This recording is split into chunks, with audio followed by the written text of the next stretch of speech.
So hello guys, આજે છે 13 September 2024. So let start. હવે આપણે આજે પણ ટોપિક સાથે મેં પીવાયક્યુ એડ કરેલા છે, પણ એ જીપીએસસીમાં પૂછાયેલા જ પીવાયક્યુ છે.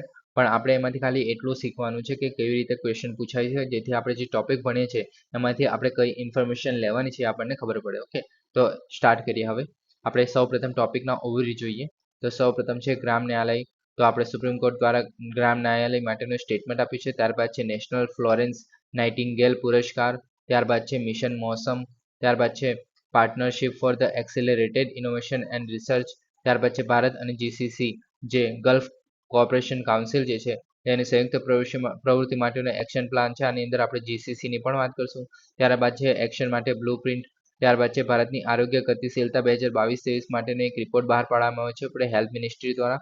ત્યારબાદ છે સંચાર સાથી, ત્યારબાદ છે ડિજિટલ પબ્લિક ગુડ્સ, ત્યારબાદ છે નોર્ધન યુનાઇટેડ. આની અંદર આપણે જાપાન સી અને જે ઓથકોસ સી જે કહીએ છીએ તો તેના વિશે પણ વાત કરશું.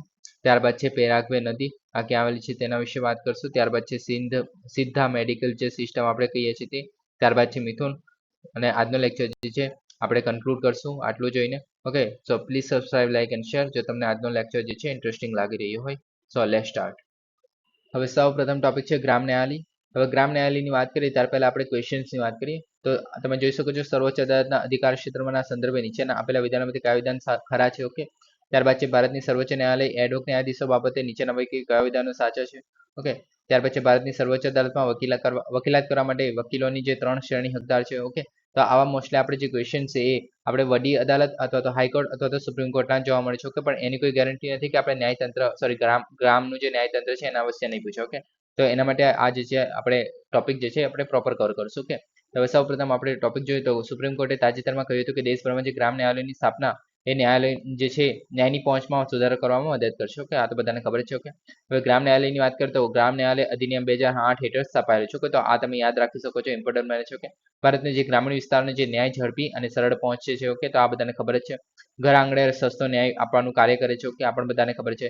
હવે આ ઇમ્પોર્ટન્ટ બને છે કે આની અંદર અપવાદો છે. ઓકે, અપવાદ શું છે તો કે નાગાલેન્ડ, અરુણાચલ પ્રદેશ, સિક્કિમ. ઓકે, જે 6ઠ્ઠી સૂચિમાં આવતા હોય, જે આદિવાસી વિસ્તાર છે, જે આદિવાસી જે આપણે મોસ્ટલી નોર્થ ઇસ્ટ વાળા જે સ્ટેટ કહી શકીએ, જે 6ઠ્ઠી અનુસૂચિમાં આવતા હોય છે. ઓકે, તો એની અંદર જે આવતા જેમ કે નાગાલેન્ડ છે, અરુણાચલ પ્રદેશ છે, સિક્કિમ છે. ઓકે, એવા બધા જે રાજ્યો છે તેમાં આપણે ગ્રામ ન્યાયાલય નથી જોવા મળતું, કેમ કે એ જે આદિવાસીઓ હોય છે તેમના પોતાના મતલબ જે કોઈ ડિસ્પ્યુટ હોય એટલે કોઈ મેટર હોય કે તે જાતે સોલ્વ કરવા માટેની પોતાની અલગથી આદિવાસી એક બોડી હોય છે. ઓકે, તો એને કારણે મતલબ સરકાર દ્વારા નથી બનાવવામાં આવી, એમને આપણે રૂટીનલી જોવા મળે છે. રૂટીન ઇન ધ સેન્સ કે એમને આપણે શું કહેવાય ટ્રેડિશનમાં જોવા મળે છે. ઓકે, તો એને કારણે ત્યાં ગ્રામ ન્યાયાલય બનાવવું જરૂરી નથી હોતું. ઓકે, હવે સ્થાપનાની વાત કરીએ તો રાજ્ય સરકારો સંબંધિત હાઈકોર્ટની સલાહ લીધા પછી, આ યાદ રાખો કે હાઈકોર્ટની સલાહ લીધા પછી એક અથવા તો વધારે ગ્રામ ન્યાયાલયની સ્થાપના કરી શકે છે. ઓકે, ગ્રામ ન્યાયાલયની સ્થાપના કરવી એ ફરજિયાત નથી. આ પણ ખાસ ઇમ્પોર્ટન્ટ બને છે કે ફરજિયાત નથી આ વસ્તુ. પંચાયત અથવા તો રાજ્ય સરકાર દ્વારા સૂચિત અન્ય જગ્યાએ સ્થિત કરી શકાય છે. કે મુખ્ય મથક આનું પ્રિસાઇડિંગ ઓફિસરની વાત કરીએ તો ન્યાયાધિકારી જે છે એ હાઈકોર્ટ સાથે પરામર્શ કર્યા પછી રાજ્ય સરકાર દ્વારા નિયુક્ત કરવામાં આવે છે. તો આપણે યાદ રાખવું કે રાજ્ય સરકાર દ્વારા નિયુક્ત થાય છે. પ્રથમ વર્ગના જે ન્યાયિક મેજિસ્ટ્રેટ છે એને સમકક્ષ સત્તાઓ, પગાર અને લાભ મળે છે. ઓકે, અને મોબાઈલ કોડ તરીકે કામ કરે છે. તો આ પણ કહેવામાં આવે છે આપણે જે ગ્રામ ન્યાયાલય છે આપણે મોબાઈલ કોડ તરીકે પણ ઓળખવામાં આવે છે, અને સમયાંતરે કેસોની સુનાવણી અને નિકાલ માટે ગામડાઓની મુલાકાત લે છે. આ બધાને ખબર જ છે. ઓકે, હવે અધિકાર ક્ષેત્રની વાત કરીએ તો પ્રાદેશિક અધિકાર ક્ષેત્ર મુજબ આપણે નિયંત્રિત અને બદલી શકાય છે, મતલબ જરૂર વચ્ચે ચેન્જ કરી શકાય છે. ઓકે, અધિનિયમની વાત કરીએ તો પ્રથમ અને બીજી સૂચિમાં ઉલ્લેખિત જે ફોજદારી કેસો, દીવાની કેસો અથવા દાવાઓ અને વિવાદો છે એનું સંચાલન કરવાનું કાર્ય કરે છે. ઓકે, ફોજદારી અજયમત સારાંશ પ્રક્રિયાને અનુસરે છે. ફોજદારી નિયમો પણ આમાંની અંદર આવી જાય છે. ઓકે, નિયુક્ત સમાધાનકારોનો ઉપયોગ કરીને સમાધાન દ્વારા વિવાદોનું સમાધાન કરે છે. એટલે કે આની અંદર જે કોડ છે ન્યાયતંત્ર જે છે આપણું ગ્રામ ન્યાયાલય જે છે એ મધ્યસ્થી દ્વારા પણ જે કોઈ બે લોકો વચ્ચે કોઈ વિવાદ ચાલતો હોય, ઓકે, તો એમને જે એકબીજા સાથે સુલામણ કરીને અથવા તો બીજી કોઈ મતલબ વાત કરીને એકબીજાને સુલાહ કરાવવામાં આવે છે. ઓકે, કોઈ પણ પ્રકારની સજા નથી કરવામાં આવતી, કમ્પન્સેશન એવી રીતના કરાવી દેવામાં આવે છે. તો એને આપણે મધ્યસ્થી દ્વારા કામ કરાવી દઉં એવું કહેવામાં આવે છે કે તેને આપણે સમાધાન કર્યું કહેવાય. કે હવે પ્રક્રિયાગત સુગમતાની વાત કરીએ તો ભારતીય સાક્ષ્ય અધિનિયમ 2023 ઓકે, તો તેની હેઠળ જે છે પુરાવા આપવાના નિયમથી બંધાયેલા નથી. તો આ ખાસ યાદ રાખવું કે પુરાવા આપવા જરૂરી નથી હોતા જે ગ્રામ ન્યાયાલય છે એની અંદર. ઓકે, અને આ જે છે કુદરતી ન્યાયના સિદ્ધાંત પર કાર્ય કરે છે, કેમ કે આપણે અહીંયા મધ્યસ્થી દ્વારા કામ કરવામાં આવે છે, એને કારણે આપણે કુદરતી ન્યાયનો સિદ્ધાંત પણ આવી છે. ઓકે, અને બીજો આપણે કયો એવી બોડી છે જે આપણે કુદરતી ન્યાયના સિદ્ધાંતનું પર કાર્ય કરે છે, તો તમને બધાને ખબર છે કે એનજીટી આપણે જે નેશનલ ગ્રીન ટ્રિબ્યુનલ જે કહે છે તે પણ આપણે કુદરતી ન્યાયના સિદ્ધાંત પર કાર્ય કરે છે. ઓકે, અને આ જે છે હાઈકોર્ટના નિયમોને પણ આધીન હોય છે. તો આ બંને વસ્તુ જે છે એ ગ્રામ ન્યાયાલય દ્વારા ફોલો કરવાની હોય છે. ઓકે, આ બધાને ખબર છે. ઓકે, હવે અપીલોની વાત કરીએ તો જો કોઈ ફોજદારી બાબત એટલે કોઈ ખૂન થઈ ગયું હોય અથવા તો કોઈ મોટું જે હાદસો કર્યો હોય કોઈ, ઓકે, તો તેને સજા કરી હોય, ઓકે, તો એ જે વ્યક્તિ છે અધિકાર ક્ષેત્રની જે આપણે સેશન કોર્ટ છે તેમાં અપીલ કરી શકે છે. એટલે કે જે અપીલ છે, ઓકે, તો એ જે છે ગ્રામ ન્યાયાલયથી ડાયરેક્ટ આપણે સેશન કોર્ટમાં લઈ જઈ શકીએ છીએ, ઓકે, અપીલ દ્વારા. અને સિવિલ કોર્ટની વાત કરીએ, સિવિલ બાબતની વાત કરીએ કે કોઈ ચોરી કરી હોય અથવા તો બીજી કોઈ બાબત હોય તો એમને જે છે જિલ્લા અદાલતની જે અપીલ છે ત્યાં કરી શકાય છે, ઓકે, અધિકાર ક્ષેત્રની અંદર, ઓકે.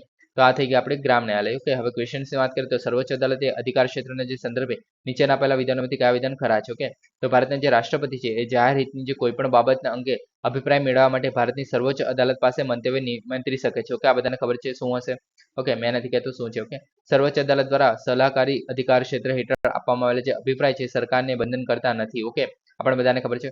અનુચ્છેદ 32 હેઠળ સર્વોચ્ચ અદાલત નાગરિકોના મૂળભૂત અધિકારો છે અમલમાં મૂકવા માટે અન્ય કોઈ હેતુ માટે સમાદેશ રીટ જે છે એ લાગુ કરી શકે છે, ઓકે. તો આ બધાને ખબર જ હશે, ઓકે.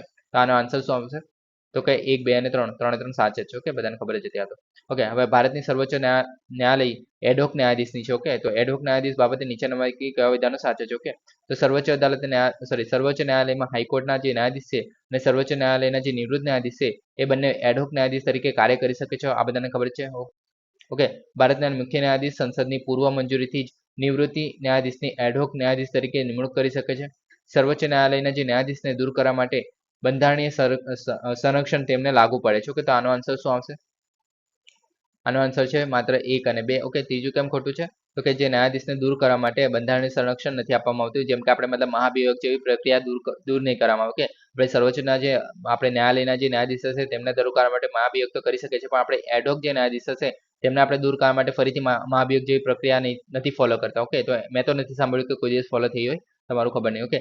પણ એટલે કારણે આ જે ત્રીજું છે એ ખોટું બને છે, ઓકે. તો આ બધાને ખબર પડી ગઈ, ઓકે. હવે નેક્સ્ટ આપણે ભારતની જે સર્વોચ્ચ અદાલતમાં વકીલાત કરવા માટે વકીલોની જે 3 શ્રેણી હકદાર છે નીચેનામાંથી કઈ શ્રેણી જે છે આ સૂચિમાં સામેલ નથી, ઓકે. આ એકદમ ફેક્ચ્યુઅલ ક્વેશ્ચન થઈ ગયો છે.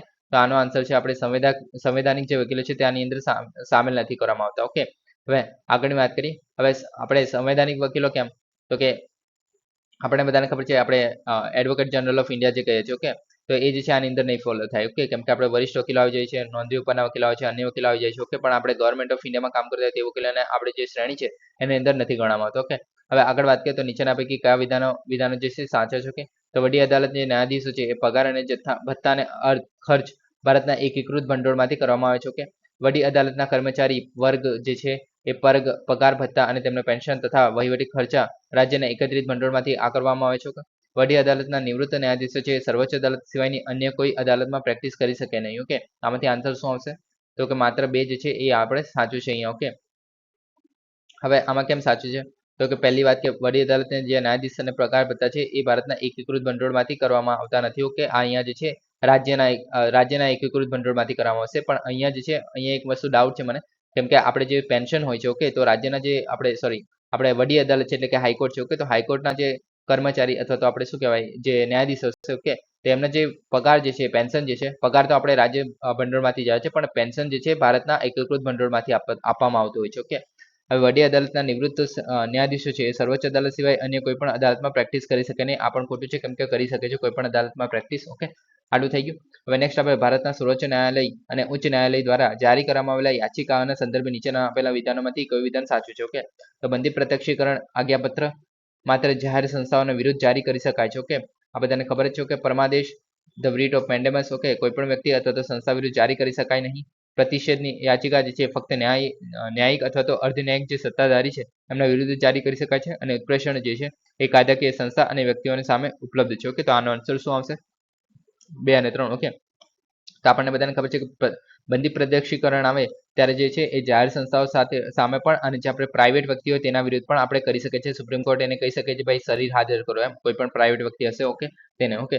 અને ચોથુંની વાત કરીએ તો આ જે છે કાયદાકીય સંસ્થા અને વ્યક્તિઓ સામે નથી ઉપલબ્ધ હોતી, ઓકે. આ જે કાયદાકીય સંસ્થા હોય છે તેની સામે જ ઉપલબ્ધ હોય છે મોસ્ટલી, ઓકે. હવે નેક્સ્ટ ટોપિક છે નેશનલ ફ્લોરેન્સ નાઇટિંગેલ પુરસ્કાર. તો આના ક્વેશ્ચનની વાત કરીએ તો આ તો કોઈ દિવસ પૂછાયો નથી, ઓકે. પણ આ જે છે ક્વેશ્ચન પૂછાયેલો છે આવો કોઈ કે કેન્દ્રીય આરોગ્ય અને પરિવાર કલ્યાણ મંત્રાલયે દર્દીઓના હક્કોને ચાર્ટર મુસદ્દત જાહેર કર્યો હતો અને આ સંદર્ભે નીચેના વિધાનોમાંથી કયા વિધાનો ખરા છે, ઓકે. તો આ જે છે મતલબ દર્દીઓના મતલબ એક ચાર્ટર નક્કી કરવામાં આવેલો બહાર પાડવામાં આવેલો. તો તેની અંદર શું છે કે રાષ્ટ્રીય માનવ હકના આયોગ કોના દ્વારા બહાર પાડવામાં આવે છે તે પૂછેલું છે. ઓકે, પછી એની અંદર શું છે અને એ જે છે કોના દ્વારા એસ્ટાબ્લિશ કરવામાં આવ્યું છે. કે તો આટલી વસ્તુ હતી. તો એવી જ રીતે આપણે આમાંથી પણ ઇન્ફોર્મેશન એક્સ્ટ્રેક્ટ કરી શકે છે. કે હવે જો કોઈ આવો ક્વેશ્ચન પૂછાઈ શકે કે નેશનલ ફ્લોરેન્સ નાઇટિંગેલ પુરસ્કાર જે છે, તો પહેલા તો રાષ્ટ્રપતિ આ તો નહીં પૂછે કે રાષ્ટ્રપતિ વર્ષ 2024 માટે આ જે છે પુરસ્કારો રજૂ કર્યા છે. ઓકે, હવે આની અંદર શું છે તો કે કોના દ્વારા, તો કે આરોગ્ય અને પરિવાર કલ્યાણ મંત્રાલય છે એના દ્વારા સ્થાપિત કરવામાં આવે છે. ઓકે, પછી આ જે છે કેન્દ્રીય રાજ્ય અથવા તો કેન્દ્ર શાસિત પ્રદેશ છે એની સ્વૈચ્છિક સંસ્થાઓમાં કાર્યરત ઉત્કૃષ્ટ જે નર્સિંગ કર્મચારી છે એમના દ્વારા એમના માટે જે છે આ પુરસ્કાર આપવાનો છે. ઓકે, તો આ વસ્તુ ઇમ્પોર્ટન્ટ થઈ ગઈ, આ વસ્તુ ઇમ્પોર્ટન્ટ થઈ ગઈ. ઓકે, નર્સો અને નર્સિંગ પ્રોફાઇલ્સ દ્વારા સમાજને આપવામાં આવતી જે ગુણવત્તાયુક્ત સેવા છે એને માન્યતા આપે છે. ઓકે, હવે આ બધાને ખબર છે. હવે આ તો ના પૂછે કે આટલો પૈસા આપવામાં આવશે, આટલો આપણે રોકડ આપવામાં આવશે, આટલો ચંદ્રક આપવામાં આવશે કે પ્રમાણપત્ર આપવામાં આવશે, એ બધું ખબર જ હોય છે. ઓકે, હવે પ્રાપ્તકર્તાઓમાં જે હોસ્પિટલ અથવા તો સમુદાય સેટિંગ, શૈક્ષણિક અથવા તો વહીવટી ભૂમિકાઓના નર્સોનો સમાવેશ કરવામાં આવે છે. એટલે કે મોસ્ટલી બધી જે નર્સો છે એનો સમાવેશ કરવામાં આવે છે. ઓકે, હવે આ જે છે કોને આપણે આપવામાં આવે છે, હવે આ જે છે આપણે સ્પેસિફિક નામ થઈ ગયું એક રીતે. હવે મારા ખ્યાલથી તો આ એક રીતે યાદ રાખવું વધારે થઈ જશે. ઓકે, અંગ્રેજી સમાજ સુધારક જે આંકડાશાસ્ત્રી આધુનિક નર્સિંગ સ્થાપક છે. ઓકે, અને એ જે છે કોન્સ્ટેન્ટિનોપલમાં જે ઘાયલ સૈનિકો છે એમને સંભાળવાનું આયોજન કરીને ક્રિમિયન યુદ્ધ દરમિયાન પ્રસિદ્ધિ મેળવેલી. લંડનમાં જે સેન્ટ થોમસ હોસ્પિટલમાં પ્રથમ વૈજ્ઞાનિક આધારિત નર્સિંગ સ્કૂલ જે છે નાઇટિંગેલ સ્કૂલ ઓફ નર્સિંગ છે એની સ્થાપના કરેલી. એને કારણે આ એવોર્ડ જે છે આપવામાં આવે છે. ઓકે, તો તમને આ કદાચ પૂછાઈ શકે. લાસ્ટ જે લાઈન છે કે લંડનમાં જે સેન્ટ થોમસ હોસ્પિટલ છે એના પ્રથમ વૈજ્ઞાનિક જે આધારિત નર્સિંગ સ્કૂલ છે એના આધારે આ જે છે એની સ્થાપના કરવામાં આવેલી. ઓકે, હવે નેક્સ્ટ આના ક્વેશ્ચનની વાત કરીએ. આ તો ક્વેશ્ચનની વાત થઈ ગઈ. ઓકે, હવે નેક્સ્ટ છે મિશન મોસમ. ઓકે, તો તાજેતરમાં જે ભારતના વડાપ્રધાનની અધ્યક્ષતામાં કેન્દ્રીય મંત્રીમંડળે 2 વર્ષના જે ₹2000 કરોડ ખર્ચ સાથે મિશન મોસમ જે છે મંજૂર કર્યો છે. ઓકે, હવે આવા જે મોસ્ટલી ઇનિશિયેટિવ હોય છે જેમાં આપણે મતલબ આટલો બધો ખર્ચો કર્યો હોય છે તો એ પૂછાતા જ હોય છે મોસ્ટલી. ઓકે, હવે મિશન મોસમ જે છે એ ભારતના હવામાન અને આબોહવા સંબંધિત વિજ્ઞાન, સંશોધન અને સેવાઓને વેગ આપવા માટે બહુપક્ષીય પરિવર્તનકારી પહેલ છે. ઓકે, હવામાન સર્વેલન્સ, મોડેલિંગ, આગાહી અને વ્યવસ્થાપન સહિત વાતાવરણીય વિજ્ઞાનમાં સંશોધન અને વિકાસને વધારવાનો હેતુ છે આની અંદર. ઓકે, અદ્યતન અવલોકન પ્રણાલી અને ઉચ્ચ પ્રદર્શન કમ્પ્યુટિંગ, આર્ટિફિશિયલ ઇન્ટેલિજન્સ, તો આમાં આર્ટિફિશિયલ ઇન્ટેલિજન્સ પણ એડ કર્યું છે. મશીન લર્નિંગ જેવા જે તકનીકી ઉપયોગો છે એનો પણ આપણે એડ કરવામાં આવેલો છે આની અંદર, એટલે કારણે ઇમ્પોર્ટન્ટ બને છે. ઓકે, ચોક્કસ અને સમયસર હવામાન અને આબોહવાની માહિતી માટે આ ઇમ્પોર્ટન્ટ છે. ઓકે, હવે આની અંદર જે આપણે નોર્મલી જે બીજી બધી આપણે મોસમ વિભાગ દ્વારા કરવામાં આવતી હોય છે તેવી રીતે આ બધું કામ કરે છે કે ચોમાસાની આગાહી કરવી, હવાની ગુણવત્તાની ચેતવણી આપવી, ભારે હવામાનની ઘટનાઓ, ચક્રવાત, ધુમ્મસ, કરા, વરસાદનું સંચાલન, તો એવું બધું આપણે નોર્મલ જે કરીએ છીએ તે છે. ઓકે, ક્ષમતા નિર્માણ જાગૃતિ પેદા કરવી. ઓકે, તો મોસ્ટલી જે ડિપાર્ટમેન્ટ દ્વારા કરવામાં આવે છે, આઈએમડી દ્વારા કરવામાં આવે છે તે બધું આની અંદર છે. ઓકે, અદ્યતન સેન્સર્સ અને આગામી પેઢીના રડાર અને સેટેલાઇટ સિસ્ટમની જમાવટ કરે છે, એનો ઉપયોગ કરે છે. ઓકે, ઉચ્ચ પ્રદર્શન સુપર કમ્પ્યુટર્સનો ઉપયોગ કરે છે. આમાં ખાલી એટલું છે કે સુપર કમ્પ્યુટર્સનો ઉપયોગ કરીને છે, એઆઈનો ઉપયોગ કરે છે, કમ્પ્યુટર મોડેલિંગનો ઉપયોગ કરે છે. ઓકે, સુધારેલ જે પૃથ્વી સિસ્ટમના મોડેલનો વિકાસ કરે છે. ઓકે, રિયલ ટાઈમ ડેટા પ્રસાર માટે જીઆઈએસ આધારિત સ્વચાલિત નિર્ણય સપોર્ટ સિસ્ટમ છે તેનો યુઝ કરે છે. ઓકે, હવે અમલીકરણ જોઈએ તો પૃથ્વી અને વિજ્ઞાન મંત્રાલય, તો આ ઇમ્પોર્ટન્ટ બને છે. પૃથ્વી અને વિજ્ઞાન મંત્રાલયની હેઠળ જે 3 સંસ્થાઓ છે એના દ્વારા અમલમાં આવે છે, તો આઈએમડી છે. ઓકે, ત્યારબાદ ભારતીય ઉષ્ણકટિબંધીય હવામાન સંસ્થા છે અને national centre for the medium range weather forecasting. Okay, તો આ ત્રણ જે સંસ્થા છે એ યાદ રાખવી કે આ શું છે, તો કે જે આપણે મિશન મોસમ છે એનાથી રિલેટેડ છે. ઓકે, હવે અન્ય જે ministry of earth and science છે એની સંસ્થાઓની વાત કરીએ તો રાષ્ટ્રીય અને આંતરરાષ્ટ્રીય સંસ્થાઓ, શૈક્ષણિક સંસ્થાઓ અને ઉદ્યોગો દ્વારા સમર્થિત છે. ઓકે, હવે આટલા દ્વારા આ જે છે ચલાવવામાં આવશે. કે લાભોની વાત કરીએ તો આપણે જે નોર્મલ લાભો કે કૃષિ છે, આપત્તિ વ્યવસ્થાપન છે, સંરક્ષણ, પર્યાવરણ, ઉદ્યાન, જળ સંસાધન, શક્તિ, તમને જેટલા યાદ આવતા જેટલા યાદ આવતા તેટલા બધા લાભો થાય છે આની અંદર. ઓકે, જે આપણે એન્વાયરમેન્ટ રિલેટેડ હોય છે. ઓકે, હવે નેક્સ્ટ છે partnership for the accelerated innovation and research. Okay, તો પેર જે છે અત્યારે કેમ ન્યૂઝમાં છે તો કે એને જે છે ગવર્નિંગ બોડીની પ્રથમ બેઠકની અધ્યક્ષતા કરેલી જે પ્રધાનમંત્રી. ઓકે, તેને કારણે ન્યૂઝમાં છે, તો આ એક રીતે ઇમ્પોર્ટન્ટ બને છે કેમ કે પ્રથમ વખત બેઠક થઈ છે અને એની અધ્યક્ષતા કરી છે. ઓકે, હવે આની વાત કરીએ તો પાર્ટનરશિપ, આની અંદર 3 બોડી છે. પહેલા તો કે partnership for the accelerated innovation and research. Okay, તે જે છે મેન્ટરશિપ માટે ઉચ્ચ સ્તરીયની જે સંસ્થાઓ છે એની સાથે નવી સંશોધન ક્ષમતાઓ વધારવાની જે યુનિવર્સિટીઓને જોડવાનું કામ કરે છે. હવે પેર જે છે એ યુનિવર્સિટી સાથે જોડવાનું કામ કરે છે. ઓકે, હવે mission for the advancement in high impact area. Okay, તો આ જે છે અગ્રતા આધારિત ઉકેલ કેન્દ્રિત સંશોધનને સમર્થન આપવાનું કાર્ય કરે છે. આ સંશોધનને સમર્થન આપવાનું કાર્ય કરે છે. પ્રાધાન્યતા જે છે એમાં ઈવી ગતિશીલતા, ઇલેક્ટ્રિક વ્હીકલ્સની વાત કરીએ તેની, અને અદ્યતન સામગ્રી, સૌર કોષો, આરોગ્ય અને તબીબી તકનીકો. ઓકે, તો આની અંદર જે છે સંશોધન કરશે બધા. ઓકે, ANRF જે સેન્ટર છે, સેન્ટર ઓફ એક્સિલન્સ, ઓકે, તો એ જે છે વિશ્વ કક્ષાના સંશોધન કેન્દ્રની સ્થાપના કરવાની છે આની અંદર, ઓકે, અને અદ્યતન સંશોધન માટે નોંધપાત્ર સમર્થન આપવાનું છે, ઓકે. તો આ રીતે આ જે 3 બોડી છે, ઓકે. હવે 3 બોડી યાદ રાખવી એટલી બધી ઇમ્પોર્ટન્ટ નથી મારે ખ્યાલથી, ઓકે. હવે જે અનુસંધાન નેશનલ રિસર્ચ ફાઉન્ડેશન છે, તો આ જે છે ઇમ્પોર્ટન્ટ બનશે, એકદમ ઇમ્પોર્ટન્ટ છે આ, ઓકે, બોડી. હવે આ જે છે આને આ એક હેઠળ બનાવવામાં આવી છે, ઓકે. તો આ સ્ટેચ્યુટરી થઈ ગયું, ઓકે, વૈધાનિક સંસ્થા થઈ ગઈ, ઓકે. હવે વિજ્ઞાન અને એન્જિનિયરિંગ સંશોધન બોર્ડ છે, ઓકે, તો એના આ જે ANRF માં સમાવેશ થશે, ઓકે. તો આ યાદ રાખવું એક, ઓકે. બીજ ઉગાડવું અને સંશોધન અને નવીનતાની જે સંસ્કૃતિને પ્રોત્સાહન આપવાનું છે. રાષ્ટ્રીય શિક્ષણ નીતિને ભલામણો આની અંદર એડ કરવામાં આવી છે, તો આ જે છે એક અલગ બને છે, કેમ કે આપણે રાષ્ટ્રીય શિક્ષણ નીતિ છે કેવી રીતના આની જોડે રિલેટેડ છે આપણે વિચાર પણ આવે ને કારણ, ઓકે. ભારતને જ્ઞાન આધારિત સમાજ બનાવવાનો છે, ઓકે. હવે કુલ મોબિલિટી માટે આટલા કરોડ રૂપિયા આપવાના છે, ઓકે, 2023 થી 2028 સુધીમાં, ઓકે. આ યાદ રાખો, ઓકે. કેન્દ્ર જે છે એ 14,000 કરોડ રૂપિયા આપશે અને ખાનગી સ્ત્રોતો 36,000 કરોડ રૂપિયા આપશે આની અંદર, ઓકે. હવે શાસનની વાત કરીએ તો વિજ્ઞાન ટેકનોલોજી વિભાગ દ્વારા department of science and technology દ્વારા છે, ઓકે. હોદ્દે જે છે એ આપણે સંચાલક મંડળની વાત કરીએ તો હોદ્દેદારમાં પ્રમુખ વડાપ્રધાન છે, ઓકે. ત્યારબાદ રાષ્ટ્રપતિ એટલે કે ઉપપ્રમુખ જે છે આપણે કેન્દ્ર વિજ્ઞાન ટેકનોલોજીના મંત્રી અને શિક્ષણ મંત્રી હશે, અને ભારત સરકારના જે મુખ્ય વૈજ્ઞાનિક સલાહકાર જે છે એની અધ્યક્ષતા એક્ઝિક્યુટિવ કાઉન્સિલમાં હશે, ઓકે. તો આટલા દ્વારા આ જે છે સંચાલન કરવામાં આવશે આનું, ઓકે. હવે ANRF ની વાત કરીએ, ઓકે.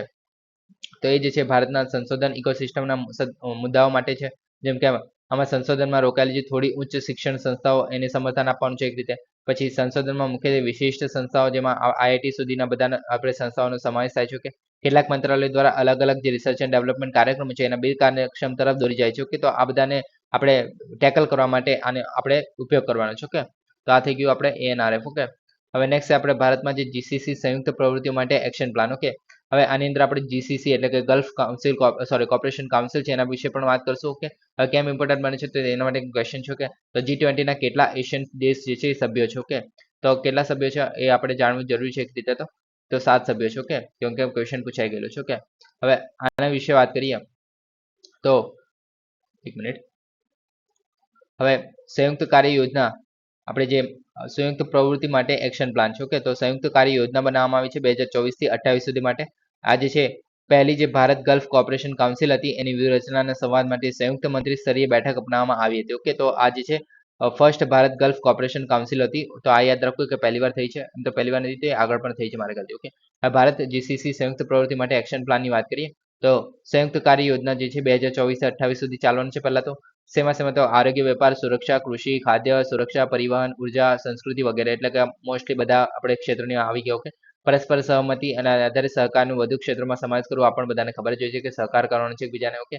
હવે 3P ફ્રેમવર્ક છે આની અંદર, ઓકે. તો ભારતનું સમર્થન કરવું, જેમાં ભારત અને GCC વચ્ચે ભાગીદારી વધારવા માટે લોકો સમૃદ્ધિ અને પ્રગતિ કરશે. ગાઝામાં જે માનવતાવાદી કટોકટી, જેમાં ભારતની સ્થિતિ જોઈએ તો સૈદ્ધાંતિક અને સુસંગતતા, માનવતાવાદી કાયદાના સિદ્ધાંત પર ભાર મૂકે છે, ઓકે. હવે આમાં એટલું બધું મતલબ શું કહેવાય એકદમ પૂછાઈ જાય એવું કંઈ મને લાગ્યું નથી, ઓકે. હવે ભારતના GCC સંબંધોની વાત કરીએ તો 2003માં આયોજિત પ્રથમ ભારત GCC રાજકીય સંવાદ હતો, તો આ તમે યાદ રાખી શકો છો પ્રથમ વખત ક્યારે થયેલો, કે સાઉદી અરેબિયા, UAE, ઓમાન જે છે ત્યાં થયેલો, ઓકે.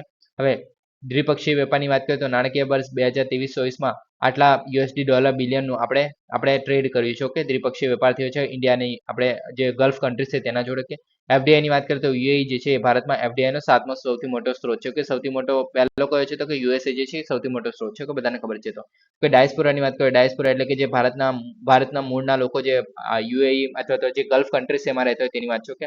તો અંદાજે 8.9 મિલિયન લોકો એટલે કે 66% જે NRI જે લોકો છે એ GCC માં દેશોમાં રહે છે, ઓકે. GCC પ્રદેશમાંથી લગભગ 30% જેટલું આપણે ઇન્વેસ્ટમેન્ટ રેમિટન્સ મળે છે, ઓકે. રેમિટન્સ શું કહેવાય તો કે રેમિટન્સ એટલે કે આપણે ત્યાંના જે લોકો છે એટલે કે ભારતીય મૂળના જે લોકો છે UAE અથવા તો જે અરબ કન્ટ્રીઝમાં રહે છે, ઓકે. તો તેમાંથી જે એ લોકો જે છે એમના પરિવારોને જે પૈસા મોકલતા હોય તો તે જે છે ઇન્ડિયા માટે રેમિટન્સ થઈ ગયું, ઓકે. તો 2020-21 આ ડેટા છે, ઓકે. હવે તેલની આયાત જે છે આપણે GCC દેશોને ભારતની તેલની આયાતમાંથી 35% યોગદાન આપે છે અને ગેસની આયાતમાં 70% યોગદાન આપે છે GCC દેશો, ઓકે. હવે GCC એટલે શું પહેલા તો કે ગલ્ફ કોર્પોરેશન કાઉન્સિલ, ઓકે. તો એને GCC કહે છે. હવે એની અંદર કોણ કોણ છે તો કે સાઉદી અરેબિયા, બહેરીન, કુવૈત, કતાર, UAE અને ઓમાન, ઓકે. તો કેટલા દેશ થઈ ગયા 1 2 3 4 5 6, ઓકે. તો આવી રીતના કાલે ઉઠીને ક્વેશ્ચન પૂછાઈ ગયો કે ભાઈ કયા કયા દેશો કેટલા દેશો છે GCC માં, ઓકે. તો 6 દેશો છે, ઓકે. સ્થાપના છે 1981માં રિયાદ, સાઉદી અરેબિયા, ઓકે. સામાન્ય દેશો અને સમાન રાજકીય અને જે સાંસ્કૃતિક ઓળખના આધારે સભ્યો વચ્ચે એકતા હાંસલ કરવી, ઓકે. કેમ કે આપણે જે સમાજ રાજકીય જે છે અને પહેલા તો સાંસ્કૃતિક ઓળખ છે, કેમ કે મોસ્ટલી મુસ્લિમ કન્ટ્રીઝ જોવા મળે છે. ઓકે, હવે કન્ટ્રીઝની વાત કરીએ તો સાઉદી અરેબિયા છે અહીંયા. ઓકે, પછી બહેરીન છે અહીંયા, નાનો મોટો દેશ છે. ઓકે, બધાને ખબર જ છે. ઓકે, કુવૈત છે અહીંયા. ઓકે, પછી યુએઈ છે, અબુધાબી એનો પાર્ટ છે. ઓકે, પછી ઓમાન જોવા મળે છે અહીંયા. ઓકે, આયરો. તો આ થઈ ગયા આપણે. ઓકે, ઇન્ડિયન ઓશન છે, આપણે ગલ્ફ ઓફ એડન છે. ઓકે, હવે અહીંયા આપણે કયો સ્ટેટ આવેલ છે, સામુદ્ર ધુની કઈ આવેલ છે, અને અહીંયા કઈ સામુદ્ર ધુની આવેલ છે તમને ખબર હોવી જોઈએ. ઓકે, હું નથી કહેતો, હું દર વખતે કહું છું એટલે. હવે નેક્સ્ટ આપણે વાત કરીએ એક્શન માટે બ્લુપ્રિન્ટ. ઓકે, તો મિલિટરી ડોમેન માટે સિસ્ટમમાં જે રિસ્પોન્સિબલ એઆઈ દ્વારા જારી કરાયેલ જે બ્લુપ્રિન્ટ ફોર એક્શન છે, તો આ બહાર પાડવામાં આવ્યું છે. તો આ જે પહેલા શબ્દ છે બ્લુપ્રિન્ટ ફોર એક્શન. ઓકે, તો એ યાદ રાખવું શેના માટે છે? મિલિટરી ડોમેન માટે છે. મિલિટરીમાં આપણે કેવી રીતના યુઝ કરી શકીએ છીએ એઆઈ નો, એના માટે છે. ઓકે, તો એક્શન માટે બ્લુપ્રિન્ટ અથવા તો action for blueprint for action. Okay, તો તેની વાત કરીએ તો આ જે થયેલું સિયોલ દક્ષિણ કોરિયામાં. તો પહેલા તો યાદ રાખવું કે કઈ જગ્યાએ થયેલું. ઓકે, સૈન્યમાં જે એઆઈ દ્વારા જે જવાબદાર ઉપયોગને સંચાલિત કરવા માટે કાયદેસર રીતે બિન બંધન કરતા એક્શન માટે બ્લુપ્રિન્ટ. ઓકે, તો આવું જે ઇનિશિયેટિવ જે છે ચાલુ કરવામાં આવેલું છે. ઓકે, હવે કઈ જગ્યાએ તો સિયોલ દક્ષિણ કોરિયા, આ ખાસ યાદ રાખો. ઓકે, હવે આ જે છે એ રેમ એટલે કે responsible AI in the military domain summit 2024 છે એમાં થયેલું. ઓકે, અને આ જે છે પ્રથમ વખત આયોજિત થયેલું 2023માં. ઓકે, અને એઆઈના જે જવાબદાર લશ્કરી એપ્લિકેશન્સ પર વૈશ્વિક ચર્ચા માટેનું પ્લેટફોર્મ છે આ. ઓકે, હવે આ તમે યાદ રાખી શકો છો. સૌપ્રથમ જે છે રેમ જે છે એટલે કે REAIM જે છે આપણે સૌ પ્રથમ વખત 2023માં થયેલું. ઓકે,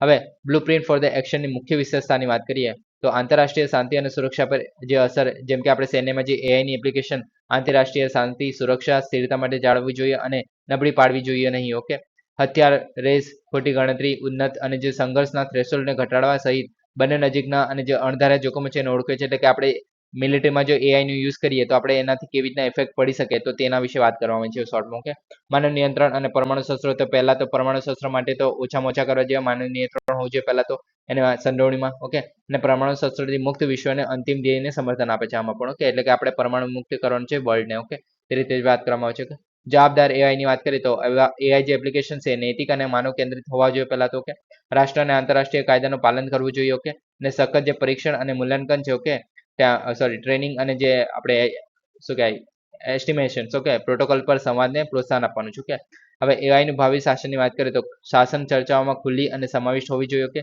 દ્રષ્ટિકોણની વિશાળ શ્રેણીને પ્રતિબંધિત કરવાનો હેતુ છે. જવાબદાર એઆઈ વિકાસ, જમાવટ પર જમાવટ પર જ્ઞાન અંતરને ઘટાડવા માટે ક્ષમતા નિર્માણ પર આંતરરાષ્ટ્રીય સહકારને મજબૂત બનાવવાનું છે. ઓકે, તો આ રીતે આપણે કાર્ય કરવાનું છે. અને આની અંદર આપણે મોસ્ટલી એટલું જ યાદ રાખવાનું છે એક્શન ફોર બ્લુપ્રિન્ટ જે છે એ શેના માટે છે તો કે મિલિટરી ડોમેન માટે છે. ઓકે, મિલિટરી જે આપણે એરિયા છે. ઓકે, તેની વાત કરવામાં આવે છે. અને આ જે છે સિયોલ દક્ષિણ કોરિયા, અને આ જે છે રીએમ જે responsible AI for the in the military domain summit 2024 થયેલું તો તેનાથી રિલેટેડ છે. તો આટલી વસ્તુ, ત્રણ વસ્તુ જે છે યાદ રાખવાની છે આપણે. ઓકે, હવે નેક્સ્ટ છે ભારતની જે આરોગ્ય, ગતિશીલતા, ઇન્ફ્રાસ્ટ્રક્ચર અને માનવ સંસાધન 2022-23. તો આવો જે છે એક રિપોર્ટ છે. ઓકે, હવે આ જે છે આરોગ્ય મંત્રાલય બહાર પાડ્યો છે. ઓકે, હવે આરોગ્ય મંત્રાલય દ્વારા આવા ઘણા બધા રિપોર્ટ બહાર પાડવામાં આવતા જ છે મોસ્ટલી. ઓકે, હવે આ ક્વેશ્ચન વિશે વાત કરીએ તો કેન્દ્રીય આરોગ્ય પરિવાર કલ્યાણ મંત્રાલય દર્દીઓના હક્કો અને ચાર્ટર મુસદ્દો જાહેર કર્યો હતો. હવે આ એક જે છે ચાર્ટર જે છે એટલે કે રિપોર્ટ થઈ ગઈ એક રીતે. ઓકે, તેમાંથી ક્વેશ્ચન પૂછાયેલા છે, તમે જોઈ શકો છો. આ જીપીએસસી ના ક્વેશ્ચન છે જેટલા પણ મેં ડિસ્કસ કર્યા છે અત્યાર સુધી. ઓકે, હવે તેમાં જે આગળ વાત કરીએ, ક્વેશ્ચન તો આન્સર નથી કરતો હું. ભારતના જે સેમ્પલ રજિસ્ટ્રેશન સિસ્ટમ છે એમાં બુલેટિનમાં મે 2020 સંબંધિત નીચેનામાંથી કયા વિધાનો સાચા છે. ઓકે, તો જે છે મતલબ આવા જે ક્વેશ્ચન પૂછાતા હોય છે જે આપણે હેલ્થ રિલેટેડ હોય છે તેમાં. ઓકે, હવે આની વાત કરીએ તો આમાં પહેલા તો ડોક્ટર અને એ બધાની વાત છે તો એના કારણે પણ ઇમ્પોર્ટન્ટ બને છે. ઓકે, તો આરોગ્ય મંત્રાલય ભારતની જે ભારતની આરોગ્ય, ગતિશીલતા, ઇન્ફ્રાસ્ટ્રક્ચર અને માનવ સંસાધન 2022-23 જાહેર કરી છે. ઓકે, હવે આની અંદર વાત કરીએ તો અગાઉ જે છે એ ગ્રામીણ આરોગ્ય આંકડા તરીકે ઓળખવામાં આવતો હતો આ રિપોર્ટને. ઓકે, આરોગ્ય ઇન્ફ્રાસ્ટ્રક્ચર માટે આરોગ્ય ઇન્ફ્રાસ્ટ્રક્ચર અને માનવ સંસાધન પર વ્યાપક વાર્ષિક ડેટા છે. ઓકે, હવે આ ડેટા તો પહેલા જૂના છે, એક મિનિટ યાદ રાખજો કે 2022-23 ના ડેટા છે. ઓકે, અત્યારે 2024 માં રિલીઝ છે. ઓકે, તો મુખ્ય તારણો છે તો જિલ્લા હોસ્પિટલની સંખ્યા જે આખા દેશમાં 714 છે, મેડિકલ કોલેજની સંખ્યા જે છે 362 જેટલી છે. ઓકે, હવે ગ્રામીણ આરોગ્યની વાત કરીએ તો ઇમ્પોર્ટન્ટ ડેટા છે આની અંદર. ઓકે, હવે 2005 થી 2023 સુધીમાં પેટા કેન્દ્રો, ઓકે, તો સબ સેન્ટર્સની વાત કરીએ તો અને પ્રાથમિક આરોગ્ય કેન્દ્ર છે અને સામૂહિક આરોગ્ય કેન્દ્ર છે. ઓકે, તો એની સંખ્યામાં વધારો થયો છે. ઓકે, દેશભરમાં અંદાજે 32,000 પીએચસી છે. Okay, primary health centre. Okay, અને લગભગ 25,000 ગ્રામીણ વિસ્તારોમાં છે. ઓકે, આ યાદ રાખવું. ડોક્ટરની અછત જે છે પીએચસીમાં ડોક્ટર અને તબીબી અધિકારીની સંખ્યામાં 20,000 હતા 2005 સુધીમાં. ઓકે, અત્યારે છે 32,000 જેટલા થઈ ગયા છે 2023માં, પણ અત્યારે પણ જે ખાલી જગ્યા છે એ બમણી થઈ ગઈ છે. ઓકે, તો આ પણ યાદ રાખવું, બમણી થઈ ગઈ છે. ઓકે, ઇન્ફ્રાસ્ટ્રક્ચર ગેપની વાત કરીએ તો આંધ્રપ્રદેશ, બિહાર, કર્ણાટક, રાજસ્થાન, ઉત્તર પ્રદેશ અને જે ઘણા જે આપણે સબ સેન્ટર છે. ઓકે, તે જે છે ભાડાની ઇમારતમાં કામ કરે છે. તો આ યાદ રાખવું. હવે શહેરીની વાત કરીએ. ઓકે, હવે આ બધું જરૂરી નથી કે આટલું બધું યાદ રાખવું કે આમાં જે ખાલી આઈડિયા હોવો જોઈએ કે વધી રહ્યું છે ઘટી રહ્યું છે કે એમાં કઈ જગ્યાએ પ્રોબ્લેમ છે. ઓકે, હવે આંતર રાજ્ય અસમાનતાની વાત કરીએ તો શહેરી વસ્તીના ધોરણો મુજબ લગભગ 36% શહેરી પીએચસી જે આપણે પ્રાઇમરી હેલ્થ સેન્ટર છે, ઓકે, તેની અછત છે. ઓકે, પછી આંધ્રપ્રદેશ, હિમાચલ પ્રદેશ, આંદામાન નિકોબાર ટાપુઓ, ચંદીગઢ અને જે દિલ્હી છે એમની જરૂરિયાત કરતાં વધુ UPSC urban primary health centres. Okay, તો આ તમે યાદ રાખી શકો છો કેમ કે આ અલગ પડે છે, એક ટ્રેડિશનલ કરતાં અલગ પડી જાય છે. તમે વાંચવામાં જ લાગે કે હવે તમને ઓપ્શન આપી દીધો કે કયા રાજ્યમાં જે વધારે પીએસસી જોવા મળે છે. ઓકે, તો પીએસસી જે છે આપણે એવું જ વિચારતા કે ભાઈ આપણે ડોક્ટરોની કામી છે તો આપણે વધારે પીએસસી કેવી રીતના હોય છે, પ્રાઇમરી હેલ્થ સેન્ટર કઈ જગ્યાએ વધારે કેવી રીતના હોઈ શકે છે, પણ આ વાત અપવાદ તરીકે કહી શકાય કે આંધ્રપ્રદેશ, હિમાચલ પ્રદેશ છે, અંદમાન નિકોબાર ટાપુઓ થઈ ગયા, ચંદીગઢ અને દિલ્હી છે, તો એવી જગ્યા જે છે આપણે અર્બન પીએસસી જે છે વધારે જોવા મળે છે. ઓકે, હવે ઇન્ફ્રાસ્ટ્રક્ચર ગેપની વાત કરીએ તો આંધ્રપ્રદેશ, બિહાર, કર્ણાટક, ઉત્તર પ્રદેશ, મધ્યપ્રદેશ અને ઘણા જે અર્બન પ્રાઇમરી હેલ્થ સેન્ટર છે એ ભાડાની ઇમારતોમાં કાર્ય કરે છે, તો આ પણ એક રીતે કામનું છે. ઓકે,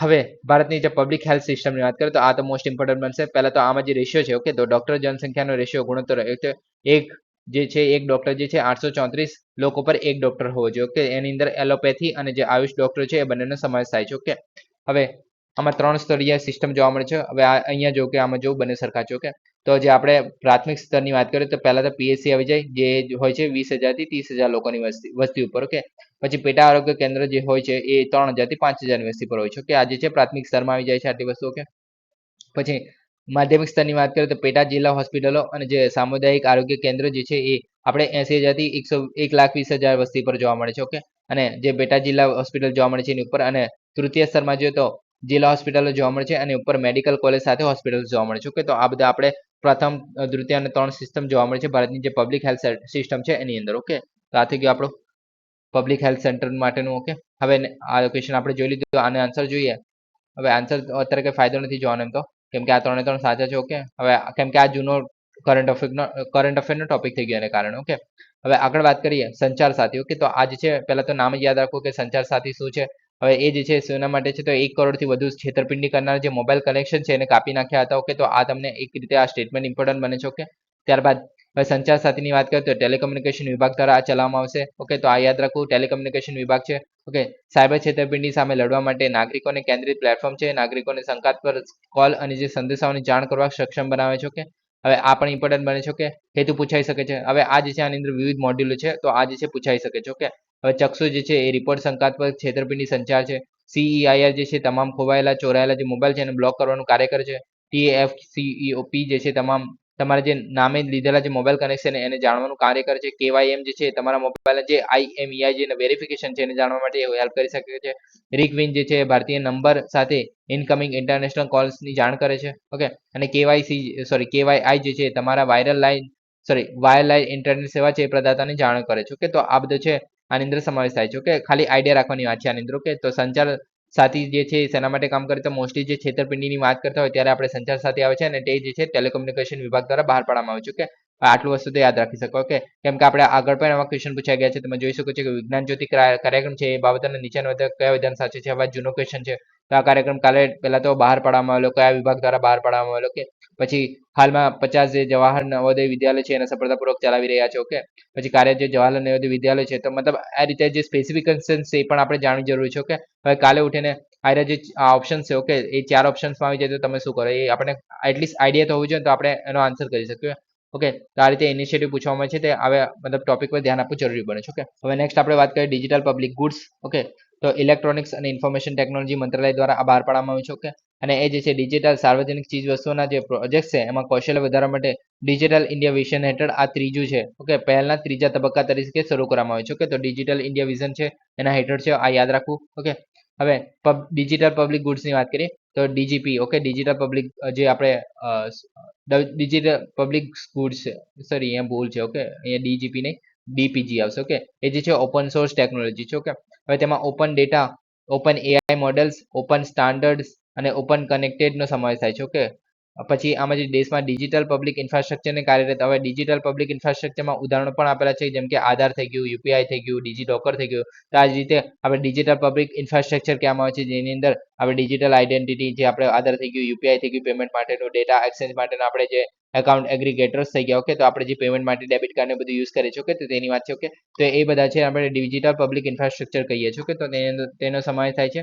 ઓકે, તો તેના માટે આપણે ડિજિટલ પબ્લિક ગુડ્સ છે એ સાચવવાનું છે. ઓકે, હવે આ જે છે એના લાભો જોઈએ તો આર્થિક એકાધિકાર માટે મર્યાદિત કરવાનું છે, એટલે કે ડિજિટલ સોલ્યુશન અને જ્ઞાન પર એકાધિકાર અટકાવે છે. ઓકે, પરિચયના કારણોની વાત કરીએ તો સર્વસમાવેશના અને સુલભતા એટલે કે સુનિશ્ચિત કરે છે કે દરેક ડિજિટલ સેવા છે ને એક્સેસ હોય. ઓકે, નવીનતા અને ઉત્પ્રેરકતાની વાત કરીએ તો નવી તકનીકો અને ઉકેલોના વિકાસને પ્રોત્સાહિત કરે છે. ઓકે, જાહેર સેવા વિતરણમાં પારદર્શિતાને સુધારે છે. ઓકે, તો આ થઈ ગયું આપણું ડિજિટલ પબ્લિક ગુડ્સ. ઓકે, હવે નેક્સ્ટ છે નોર્ધન યુનાઇટેડ 2024. ઓકે, હવે આ જે છે ચીન અને રશિયા એ જાપાન સમુદ્ર અને જે ઓસ્કોટ સમુદ્ર છે એના સંયુક્ત નૌકા અને હવાઈ કવાયતનો નોર્ધન યુનાઇટેડ 2024 ની જાહેરાત કરી છે. ઓકે, હવે તમે કહેતા હશો કે જે ચીન અને રશિયાનું છે અને તે પણ જાપાન સમુદ્ર અને ઓસ્કોટ સમુદ્રમાં, તો પછી આપણે કેમ ભણવાની જરૂર છે આનો? ઓકે, તો હવે ક્વેશ્ચન્સની વાત કરીએ તો તમે જોઈ શકો છો કે વડાપ્રધાન નરેન્દ્ર મોદીએ રશિયાની મુલાકાત અંગે નીચેનામાંથી કયું વિધાન સાચું છે? ઓકે, રશિયા રિલેટેડ છે ક્વેશ્ચન આ. ઓકે, ત્યારબાદ રશિયા દ્વારા કરવામાં આવેલ જે એન્ટ્રી સેટેલાઇટ પરીક્ષણ છે, ઓકે, તેના વિશે આપણે શું છે? ઓકે, સાચું છે તો એ પણ પૂછાયેલું છે. ઓકે, પછી રશિયાની છે. ઓકે, તો તાજેતરમાં નીચેના પૈકી કયા દેશે ફેડર નામના માનવ રોબોટનું અવકાશમાં મોકલ્યો હતો? તો એ પણ આમાં રશિયા આવે છે. ઓકે, તો આ રીતે આ રીતના ક્વેશ્ચન પૂછાયેલા હોય છે રશિયાને રિલેટેડ, એને કારણે જે છે આવા આપણે ટોપિકને છોડાઈને, કેમ કે આ પાછું ચીન પણ આની અંદર એડ થાય છે. ઓકે, તો આ જે છે ઓસ્કોટ સમુદ્રમાં છે. ઓસ્કોટ સમુદ્ર છે આપણને ખબર જ છે. ઓકે, ઘણીવાર મેં ડિસ્કસ કરેલું છે. ઓકે, કામચટકા પેનિન્સ્યુલા આપણે ડિસ્કસ કરેલું, ત્યારે મેં કીધેલું કે અહીંયા સી ઓફ ઓસ્કો આવેલું છે. ઓકે, ત્યાં પછી અહીંયા કુરિલ આઇલેન્ડ્સ આવેલા છે, જેમાં આપણે રશિયા અને જે જાપાન છે એનામાં આઇલેન્ડ મતલબ જોવા મળે છે, ડિસ્પ્યુટ જોવા મળે છે. અહીંયા આપણે સી ઓફ જાપાન આવેલ છે, જેને આપણે ઈસ્ટ જાપાન કહે છે. અહીંયા ઓકે, આપણે ચાઇના આવેલું છે આ બાજુ, કે રશિયા આવેલું છે અહીંયા. ઓકે, તો આ બધું આપણે નોર્થ પેસિફિક ઓશનમાં જોવા મળે છે. ઓકે, અને આપણે અહીંયા બેરિંગ સ્ટ્રેટ જોવા મળે છે. ઓકે, હવે અહીંયા કયા બે આપણે જે પ્રવાહ જોવા મળે છે, સમુદ્રી જે આપણે ધારા જે કહીએ છીએ, ઓકે, પ્રવાહ જોવા મળે છે, તે તમારે કહેવાનું છે. ઓકે, હવે નોર્ધન યુનાઇટેડ 2024 ની વાત કરીએ તો ચીન અને રશિયા વચ્ચે વ્યૂહાત્મક સહયોગ વધારવાનો છે, માં સુરક્ષા જોખમોને સંયુક્ત રીતે સંબોધવામાં અને તેમની ક્ષમતાને મજબૂત બનાવવાની છે. ઓકે, અને વ્યાયામ જે છે જાપાન સમુદ્ર અને ઓસ્કોટ સમુદ્રમાં થશે. ઓકે, હવે ઓસ્કોટ સમુદ્રની વાત કરીએ તો ઉત્તર પેસિફિક મહાસાગરમાં છે. તમે જોઈ શકો છો આવું જે છે ઓલમોસ્ટ સાઇબેરિયા છે. ઓકે, તો આપણો જે રશિયાવાળો વિસ્તાર, તો રશિયાવાળો ખબર છે કે કઈ જગ્યા છે, સી ઓફ ઓસ્કોટ. ઓકે, કેમ કે અહીંયા જાપાન આવેલું છે. ઓકે, હવે આમાં જાપાનના 4 આઇલેન્ડ જે છે આપણે ઘણી વખત ડિસ્કસ કરેલા છે, તમારે કહેવાના છે. કે સીમાઓની વાત કરીએ તો પૂર્વ અને દક્ષિણ પૂર્વની વાત કરીએ તો કામચટકા દ્વીપકલ્પ અને કુરિલ ટાપુઓ છે. તો આ જે છે આપણા કુરિલ ટાપુઓ. ઓકે, એક મિનિટ. ઓકે, હવે આ જે છે આપણા કુરિલ ટાપુઓ થઈ ગયા અહીંયા. ઓકે, આ જે છે આપણા કુરિલ ટાપુઓ જે છે. ઓકે, અને ચટકા દ્વીપકલ્પ છે તો અહીંયા છે. ઓકે, કામચટકા પેનિન્સ્યુલા. ઓકે, હવે દક્ષિણમાં જોઈએ તો જાપાનનો હોકાઈડો ટાપુનો ઉત્તરની કિનારો છે. આ જે છે આપણો હોકાઈડો. ઓકે, તમે જોઈ શકો છો આજે આપણો હોકાઈડો ક્યાં છે, મોટું છે. ઓકે, સૌથી મોટું. હવે દક્ષિણ પશ્ચિમ વાત કરીએ તો સાખાલીન ટાપુ જોવા મળે છે. ઓકે, હવે આની અંદર સાખાલીન ટાપુ આયરા સાખાલીન ગલ્ફ જે છે ત્યાં જોવા મળે છે. ઓકે, હવે આ સાખાલીન આઇસલેન્ડ થઈ ગયા. ઓકે, હવે જાપાનના સમુદ્રની વાત કરીએ તો પશ્ચિમ પેસિફિક મહાસાગરનો સીમાંત સમુદ્ર છે. ઓકે, હવે જાપાન અને સાખાલીન ટાપુ વચ્ચે આવેલો છે. હવે આપણે જોઈ લીધું સાખાલીન ટાપુ અહીંયા થઈ ગયો. અને જાપાન આપણે અહીંયા છે. ઓકે, પૂર્વ બાજુ અહીંયા આખું જાપાન આવેલું છે. ઓકે, હવે પશ્ચિમમાં જોઈએ તો રશિયા અને કોરિયા છે. ઓકે, તો આ બધાને આપણે ખબર જ છે. ઓકે, હવે આ થઈ ગયો આપણો જાપાનનો સમુદ્ર. ઓકે, હવે ક્વેશ્ચન આપણે જોઈ લીધા છે. હવે આપણે તે વખતે કરંટ અફેર છે એટલે યાદ રાખવાની જરૂર નથી કે અંદર શું છે. ઓકે, હવે નેક્સ્ટ આપણે પેરાગ્વે નદીની વાત કરીએ. ઓકે, તો પેરાગ્વે નદી જે છે એ પાણીનું સ્તર જે છે 1 સદી કરતાં વધુ સમયથી સૌથી નીચા જળ સ્તરનો સામનો કરી રહ્યો છે. ઓકે, હવે આ કેમ જાણવું ઇમ્પોર્ટન્ટ છે? ઓકે, તો ક્વેશ્ચન જોઈએ તો મેરા ડાર્લિંગ પ્રણાલી જે છે એ વિશ્વની સૌથી મોટી નદીમાંની એક નદી છે, કયા દેશમાં આવેલી છે? ઓકે, તો કયા દેશમાં આવેલી છે તે પણ પૂછાયેલું છે. ઓકે, તો આનો આન્સર છે ઓસ્ટ્રેલિયામાં આવેલી છે. ઓકે, ત્યારબાદ નીચેનામાંથી એક મિનિટ. નેક્સ્ટ ક્વેશ્ચન છે નીચે આપેલી યાદી 1 અને યાદી 2 સાથે જોડો. ઓકે, આમાં એમેઝોન નદી જે છે કયા આવેલી છે? ઓકે, આનો આન્સર આપણે જોઈ લઈએ ડાયરેક્ટ જ. ઓકે, તો એમેઝોન નદી જે છે એ આપણે પેરુ અને બ્રાઝિલ, ઓકે, ત્યાં જ આવેલી છે. ઓકે, પછી પેન્ટેગોનિયા રણ જે છે એ ક્યાં છે? તો કે આર્જેન્ટિનામાં જ છે. ઓકે, સેનાઈ દ્વીપકલ્પ જે છે ઇજિપ્તમાં છે. ઓકે, અને હોર્મોઝ સામુદ્ર ધુની છે એ યુએઈ અને ઈરાન બંને અલગ કરે છે. ઓકે, તો આવા મતલબ ક્વેશ્ચન પૂછાતો હોય છે કે એમેઝોન નદી કયા જગ્યાએ આવેલી છે, એટલે કયા વચ્ચે આવેલી છે? ઓકે, પેરુ અને બ્રાઝિલની વચ્ચે છે. ઓકે, તો આ રીતે ઇમ્પોર્ટન્ટ બને છે. તો આ જે નદી છે એ પણ આપણે જાણવી ઇમ્પોર્ટન્ટ બને છે. ઓકે, પેરાગ્વે નદી તો આ જે છે સૌથી નીચા જળસ્તરનો સામનો કરી રહી છે પહેલા તો. ઓકે, હવે પેરાગ્વે નદીની વાત કરીએ તો દક્ષિણ અમેરિકાની 5મી સૌથી મોટી નદી છે. ઓકે, પરાણા નદીની મુખ્ય ઉપનદી છે. બ્રાઝિલના મોટા ગ્રોશા જે રાજ્યમાં ડાયમેન્ટિનો જે એની દક્ષિણે આવેલી છે. ઓકે, હવે કયા આપણે રાજ્યમાંથી પસાર કયા જે આપણે દેશમાંથી પસાર થાય છે ઇમ્પોર્ટન્ટ બને છે. તો ઉત્તરથી દક્ષિણ તરફ વહે છે પહેલા તો બ્રાઝિલ, પેરાગ્વે અને આર્જેન્ટિના. ઓકે, તો આમાંથી પસાર થાય છે. ઓકે, થઈ ગયું. આ થઈ ગયું આપણે બ્રાઝિલ, જે આપણો આર્જેન્ટિના અને આ છે પેરાગ્વે. ઓકે, તો આ ત્રણ જે આપણે દેશ છે ઓકે તેમાંથી પસાર થાય છે. ઓકે, અને આ જે છે સાઉથ અમેરિકા છે. ઓકે, દક્ષિણ અમેરિકા જે કહીએ છીએ. ઓકે, હવે અપર બેસિન લક્ષણની તો પેન્ટાનાલ જે છે અહીંયા મોસમી સ્વેમ્પ આવેલું છે. સ્વેમ્પ આપણે થોડા દિવસ પહેલા ડિસ્કસ કરેલો. સ્વેમ્પ એટલે કે જે આપણે દલદલ જે કહીએ છીએ તેની વાત છે. ઓકે, તો પેન્ટાનાલ સ્વેમ્પ જોવા મળે છે અને ગરમ અને ભેજવાળું શુષ્ક શિયાળો અને ઉનાળા વરસાદ સાથે જોવા મળે છે. ઓકે, તો આ તમે યાદ રાખી શકો છો આટલી વસ્તુ, અને જે ઉત્તરથી દક્ષિણ તરફ વહે છે અને કયા દેશમાંથી પસાર થાય છે આટલી વસ્તુ આપણે ઇમ્પોર્ટન્ટ બને છે આની અંદર. ઓકે, હવે નેક્સ્ટ સિદ્ધ મેડિકલ સિસ્ટમ. ઓકે, તો તાજેતરના અભ્યાસ દર્શાવે છે કે જે સિદ્ધ દવાઓ છે એ કિશોર વયની જે છોકરીઓમાં એનેમિયા જે છે ઘટાડી શકે છે. ઓકે, હવે સારવારમાં જે સિદ્ધી દવાઓ છે એમાં જે આપણે ABMN જે છે એવું કંઈ છે. ઓકે, હવે આ જે છે સંસ્કૃતમાં લખેલું છે, મારા પ્રોનાઉન્સિએશન સારું નથી એટલે હું નથી વાંચવાનો. ઓકે, હવે એનો ઉપયોગ કરવામાં આવ્યો હતો. ઓકે, હવે સિદ્ધિ પ્રણાલીની વાત કરીએ. ઓકે, તો ઋષિ અગસ્ત્યાર અથવા તો જે અગસ્ત્ય કહીએ છીએ. ઓકે, તો તેમના દ્વારા આ પ્રણાલી વિકસાવવામાં આવેલી કે તમિલમાં લખાયેલું છે. મુખ્યત્વે ભારતના જે તમિલ ભાષી પ્રદેશોમાં અને દક્ષિણ પૂર્વ એશિયામાં જે ભારતીય ડાયસ્પોરા છે ત્યાં જ પ્રેક્ટિસ કરવામાં આવે છે. ઓકે, ભારતની સૌથી જૂની તબીબી પ્રણાલીમાંની એક છે. ઓકે, આ ફોકસ જોઈએ તો આધ્યાત્મિક, માનસિક અને શારીરિક સુખાકારી પર ભાર મૂકે છે. ઓકે, હવે આની અંદર આપણે સિદ્ધાંતોની વાત કરીએ તો 5 તત્વો જોવા મળે છે: પૃથ્વી, જળ, અગ્નિ, વાયુ અને અવકાશ. ઓકે, તેના ઔષધિ પદ્ધતિઓ માટે ભિન્ન છે. ઓકે, 3 રમૂજ એટલે કે દોષો જોવા મળે છે આની અંદર. તો વાલી, વથમ એટલે કે એની અંદર હવા અને અવકાશનો સમાવેશ થાય છે. અઝલ જે પીથમ તરીકે પણ ઓળખાય જેને ફાયર એટલે કે આપણે આગનો સમાવેશ થાય છે. અને એમ એટલે કે કફામ એટલે એની અંદર પાણી અને પૃથ્વીનો સમાવેશ થાય છે. ઓકે, તો આપણે જોઈ શકીએ છીએ પંચતત્વો જે કહે છે. ઓકે, સ્પેસ થઈ ગયું, અર્થ થઈ ગયું, વોટર થઈ ગયું, ફાયર થઈ ગયું અને એર થઈ ગયું. ઓકે, તો આટલા વસ્તુનો સમાવેશ થાય છે જે આપણે સીધા પ્રણાલી જે કહીએ છીએ તેની અંદર. ઓકે, હવે નેક્સ્ટ છે મિથુન. ઓકે, હવે મિથુનની વાત કરીએ તો મિથુન એટલે કે આપણો શું કહેવાય ફિલ્મ સ્ટાર નથી. ઓકે, આપણે મિથુન જે છે એક બળદ જેવું જ પ્રાણી હોય છે. ઓકે, આપણે આગળ જોઈશું જેનો છે. ઓકે,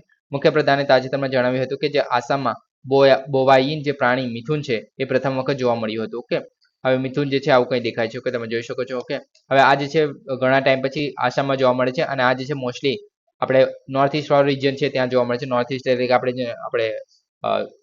ઉત્તર ઉત્તર પૂર્વ વિસ્તારમાં. ઓકે, હવે આ જે છે આપણે બાયસન તમે એક મૂવીમાં જોયું હશે, આપણે ભેળિયા જે મૂવી હતું તેમાં બાયસન પણ બતાવવામાં આવેલું. ઓકે, મિથુનની વાત કરીએ તો મિથુન જે છે જેને ગાયલ બોસ ફ્રન્ટાલિસ તરીકે પણ ઓળખવામાં આવે છે. ઓકે, હવે આ જે છે ભારે બાંધવામાં આવેલા અર્ધ પાળતુ બોવાઈન પ્રજાતિ છે. ઓકે, તો આ યાદ રાખવું કે બોવાઈન પ્રજાતિ છે પહેલા તો. ઓકે, 8000 વર્ષ પહેલા ઉદ્ભવેલું જંગલી ભારતીય ગોર અથવા તો બાયસનમાંથી ઉતરી આવ્યું છે અને આ જે છે પર્વતના ઢોર તરીકે પણ ઓળખવામાં આવે છે આને. ઓકે, આને આપણે એક રીતે બળદ તરીકે જ ત્યાં યુઝ થતો હોય છે. ઓકે, સંરક્ષણ સ્થિતિની વાત કરીએ તો સંવેદનશીલ છે IUCN પ્રમાણે અને પરિશિષ્ટ એકમાં જે છે. ઓકે, સાઇઝ પ્રમાણે. ઓકે, હવે વિસ્તરણની વાત કરીએ તો ઉત્તર પૂર્વીય નોર્થ ઈસ્ટ. ઓકે, એની અંદર આપણે જે અરુણાચલ પ્રદેશમાં સૌથી વધારે સાંદ્રતા જોવા મળે છે તો આ યાદ રાખીશું કે જે અરુણાચલ પ્રદેશમાં સૌથી વધારે જોવા મળે છે. બાંગ્લાદેશ, મ્યાનમાર અને ભૂતાનમાં જોવા મળે છે. એટલે કે આપણે જે નોર્થ ઈસ્ટ વાળો વિસ્તાર છે તેની આજુબાજુના જ વિસ્તાર થઈ ગયા આપણે એક રીતે ઠંડાવાળા વિસ્તારમાં કહી શકીએ. ઓકે, ઉષ્ણકટિબંધીય સદાબહાર વરસાદી જંગલોમાં વસે છે. ઓકે, અરુણાચલ પ્રદેશ અને નાગાલેન્ડનું રાજ્ય પાણી છે. તો આ તો એકદમ ઇમ્પોર્ટન્ટ બને છે કે કોઈ જગ્યાનું રાષ્ટ્ર પાણી છે એને કારણે રાજ્ય પ્રાણી છે એટલે.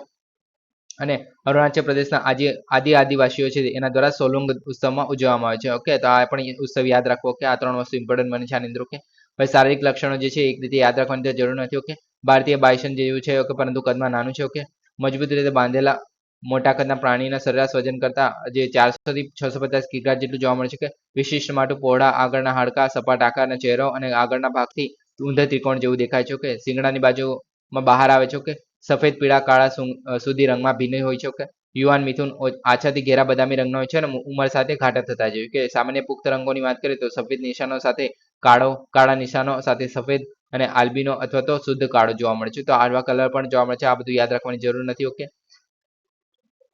સો ગાઈસ આજ માટે આટલું છે. Please subscribe, like and share. અને મારે શું ચેન્જીસ કરવાની જરૂર છે એનું ફીડબેક મને ચોક્કસ આપજો જેથી મને ખબર પડે. ઓકે, લેક્ચર વધારે લાંબો થતો હોય અથવા તો બીજું કોઈ ઇશ્યુ હોય તે પણ મને જણાવી શકો છો જેથી હું ચેન્જીસ કરી શકું છું. Okay, thank you for listening. જય હિન્દ, વંદે માતરમ.